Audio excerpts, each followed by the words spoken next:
সৌদির আজকের news.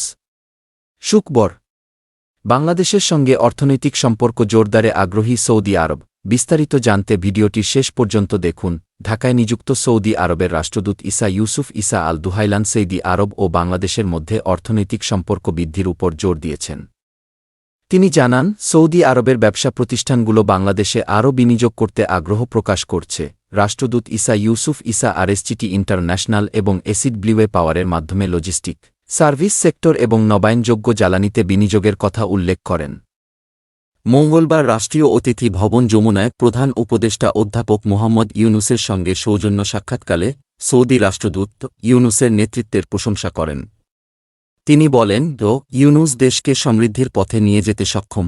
৫ August Sheikh হাসিনার পদত্যাগ ও দেশ ছেড়ে পালিয়ে যাওয়ার পর নোবেল পুরস্কার বিজয়ী অর্থনীতিবিদ মোহাম্মদ ইউনুস ৮ আগস্ট বাংলাদেশের অন্তর্বর্তী সরকারের প্রধান উপদেষ্টার দায়িত্ব গ্রহণ করেন। দায়িত্ব নেওয়ার পরেই প্রসিদ্ধ আইনজীবী এবং অর্থনীতিবিদের সমন্বয়ে গঠিত ইউনুসের প্রযুক্তিনির্ভর মন্ত্রিসভা বিচার ব্যবস্থা, সিভিল প্রশাসন, নিরাপত্তা এবং অর্থনৈতিক সংস্কারের একটি তালিকা ঘোষণা করেছে, যাতে দেশের অর্থনৈতিক স্থিতিশীলতা পুনরুদ্ধার করা যায়। সৌদি রাষ্ট্রদূতের সঙ্গে সাক্ষাৎ করার পর ইউনুস এক বিবৃতিতে বলেছেন, সৌদি আরব বাংলাদেশের জন্য একটি খুব গুরুত্বপূর্ণ বন্ধু এবং তার সরকার দেশটির সঙ্গে সহযোগিতা অব্যাহত রাখার অপেক্ষায় রয়েছে। সৌদি রাষ্ট্রদূত আল দুহাইলান বুধবার ২ আগস্ট রাতে আরব নিউজকে বলেছেন, বাংলাদেশও সৌদি আরবের জন্য একটি ভালো বন্ধু। আমাদের জলবায়ু পরিবর্তন, বিনিয়োগ এবং মানব সম্পদ সহ অনেক বিষয়ে পারস্পরিক বোঝাপড়া রয়েছে। তিনি বলেন, এটি সৌদি বিনিয়োগের জন্য একটি নতুন ক্ষেত্র, একটি নতুন গন্তব্য।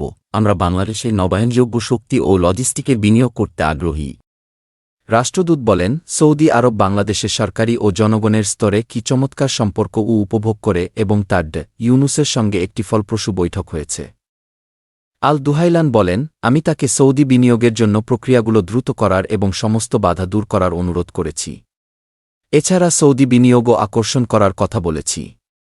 আমি বিশ্বাস করি, বাংলাদেশ সাধারণভাবে বিনিয়োগকারীদের জন্য এবং বিশেষ করে সৌদি বিনিয়োগকারীদের জন্য একটি নতুন ক্ষেত্র। প্রায় ৩ মিলিয়ন বাংলাদেশি সৌদি আরবে বসবাস ও কাজ করছেন। তারা সৌদি আরবের সবচেয়ে বড় বিদেশি নাগরিক সম্প্রদায় এবং বাংলাদেশের বাইরে সবচেয়ে বড় বাংলাদেশি সম্প্রদায়। সৌদি বাণিজ্য মন্ত্রী মাজিদ বিন আবদুল্লাহ আল কাশাবির ঢাকা সফরের পর থেকে দুই দেশের সরকারি ও ব্যবসায়িক বিনিময় বৃদ্ধি পেয়েছে। ওই সফরে একাধিক বিনিয়োগ চুক্তি স্বাক্ষরিত হয়, যার মাধ্যমে সৌদি আরব বাংলাদেশের শক্তি, সমুদ্র বন্দর এবং কৃষি শিল্পে প্রবেশ করে। দুই দেশের বাণিজ্যিক সম্পর্ক সুষ্ঠুভাবে পরিচালনার জন্য সৌদি বাংলাদেশ ব্যবসায়িক পরিষদ গঠিত হয়।